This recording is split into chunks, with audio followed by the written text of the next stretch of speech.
Bonjour, alors aujourd'hui présentation d'un kit high grade HGUC, parce que c'est HG Universal Century, qui date un peu, puisqu'il date de 2004, et je vous propose de découvrir aujourd'hui au 144 donc le kit du Gelgoog Jaeger, qui est donc un mobile suit que l'on voit en fait dans la série d'OEV encore inédite en France, qui est Gundam War in the Pocket, donc Gundam 0080. Je ne sais pas s'il existe au 1 centième, par contre si je me rappelle bien je l'ai dans une échelle très étrange en soft vinyle au 1,75 je crois. Un kit qu'il faudrait que je me décide à terminer mais qui est un peu compliqué parce que c'est du soft vinyle et que en voulant bien faire j'ai découpé des pièces qui ont fini par se déformer au niveau des jupes, mais ça on verra une autre fois. En attendant, donc Gelgoog Jaeger, donc vous le devinez bien évidemment, c'est la version améliorée, revue et corrigée pour cette série d'OEV qui est donc 0080 du Gelgoog tout court. Hein, voilà.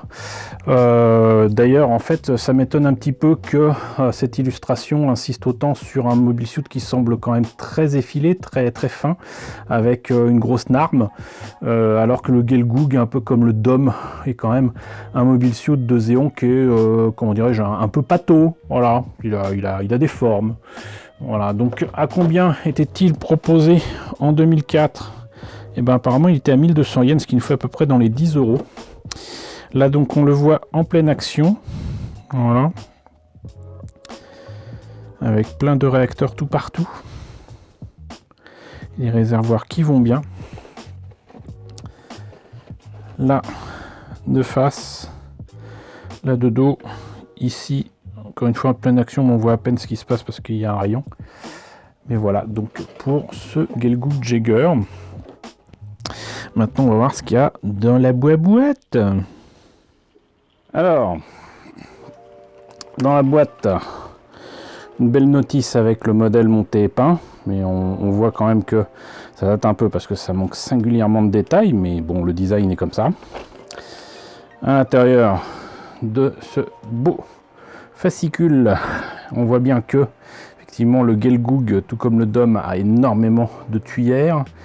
Il a une stature quand même assez singulière et assez sympathique. Là on reprend l'image de la boîte. Pour les pièces en présence, eh ben, on a quand même 4 grappes, une 5e avec les polycaps, c'est le seul endroit où on trouvera des pièces à récupérer, sniff. On commence assez étonnamment par le bide et le torse, le backpack du coup, le cou, ensuite enfin la tête, les bras, les épaules qui sont quand même assez larges. On réunit le tout avant de s'attaquer aux jambes et notamment aux pieds qui sont là aussi quand même assez imposants. Ensuite le bassin avec quantité donc de petites tuyères au niveau du cucu. On réunit bien évidemment les jambes et le bassin. Ensuite on s'attaque, sans mauvais jeu de mots, à l'arme. Je pense que ça c'est j'allais dire des citernes, mais oui c'est ça, pour avoir du carburant pour les tuyères. Et voilà ce que ça donne au final. Voilà, donc j'ai pas ouvert les sachets pour une fois. J'ai pas envie d'abîmer quoi que ce soit, mais on voit bien quand même, de toute façon il y a trop peu de détails pour que ce soit important et intéressant. Ça ressemble limite à des stabilos et du coup ça me fait penser à des moteurs Warp de Star Trek. Là on a donc très peu de choses pour le marquage au niveau autocollant, voilà, mais bon c'est pas bien grave.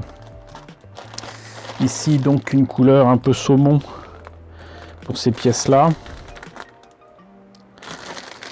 Et là donc la polycap et surtout la grappe à la Bandai, donc avec les pièces de différentes couleurs, avec une espèce de marron assez joli et du gris pour les armes, enfin l'arme, un fusil de sniper hein, d'ailleurs. Donc voilà, et j'en profite d'ailleurs pour vous présenter une planche de décalco que j'ai retrouvée dedans. Je suis assez content. Bon, c'était pas spécialement et spécifiquement fait pour le Gelgoog, mais visiblement c'est fait pour des mobile suits de Zéon ou 144. Et là on voit d'ailleurs qu'il y a le Zaku 1, le Zaku 2, le Goof et là justement le Gelgoog, mais le Gelgoog Canon que je vous ai présenté il y a quelques temps. Et ben voilà, du coup je savais pas où je l'avais foutu, ben maintenant je le sais. Voilà. Et ben écoutez, c'était le Gelgoog G, le Gelgoog Jagger de Gundam 0080 War in the Pocket. J'espère que la présentation de ce kit high grade ou 144 vous a intéressé. N'hésitez pas à me dire ce que vous en avez pensé dans la section commentaires. N'hésitez pas à liker, c'est très important. N'hésitez pas à partager, n'hésitez pas à vous abonner si ce n'est pas déjà le cas. Coucou aux nombreux abonnés qui nous ont rejoints ces derniers temps, bienvenue ici. Coucou aux grands anciens qui me suivent depuis plus de 5 ans. Merci à tous de votre fidélité, merci à tous de votre soutien sur Tipeee et sur Paypal. Surtout prenez soin de vous. Je vous laisse avec la liste des contributeurs de la chaîne et je vous dis à très bientôt pour la présentation d'un nouveau kit Gundam 0080.